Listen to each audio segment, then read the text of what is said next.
আজকে আমরা টমেটো দিয়ে দেখো বাড়িতে কি বানিয়েছি। এটা কি বলো তো, যারা বুঝতে পারছো কমেন্টস করে ফেলো, আর যারা বুঝতে পারছো না তাদেরকে বলছি। আর যেহেতু টমেটোর দাম ছিল সস্তা, তাই ভাবলাম যারা বাড়িতেই বানিয়ে ফেলি টমেটো সস। তার কারণ হচ্ছে টমেটো সসের কত দাম তোমরা তো জানোই, আর বাড়িতে যদি এভাবে বানানো যায় নিজেদের তৈরি জিনিসের আলাদাই টেস্ট, আর হচ্ছে সেটা কিন্তু একদম হাইজিনিক পদ্ধতিতে তৈরি হয়।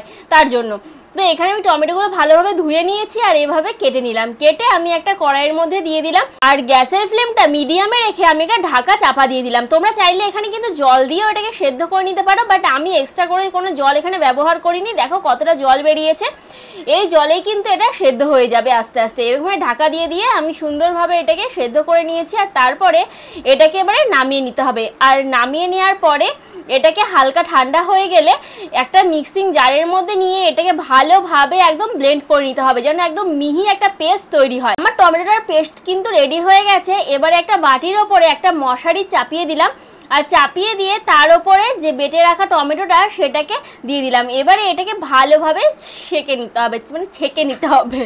তো ছেঁকে নেওয়ার পরে দেখো জুসটা বার করে নেব, আর যে ছিবড়েটা থাকবে সেই ছিবড়েটা আমরা ফেলে দেবো, বা তোমরা গাছের গোড়াতেও দিতে পারো, যার যা ইচ্ছে।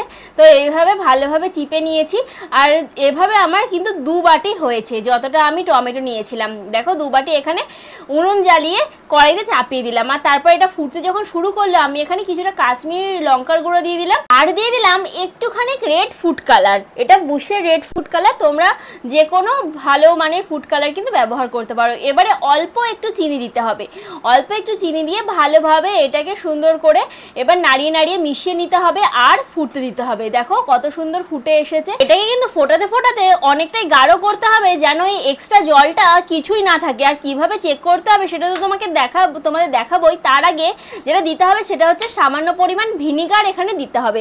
দেখো আমি খানিকটা ভিনিগার এখানে অ্যাড করে দিলাম। এবারে আবার ভালোভাবে নেড়ে চেড়ে ফুটিয়ে নিচ্ছি। এবারে যে বাবলস গুলো আছে দেখো কত বড় বড় হয়ে ফুটে আসছে, এভাবে কিন্তু তোমাদের হাতেও ছিটে যেতে পারে, তাই একটু সাবধানে এই কাজটা করতে হবে। দেখো অনেকটা গাঢ় হয়ে এসেছে।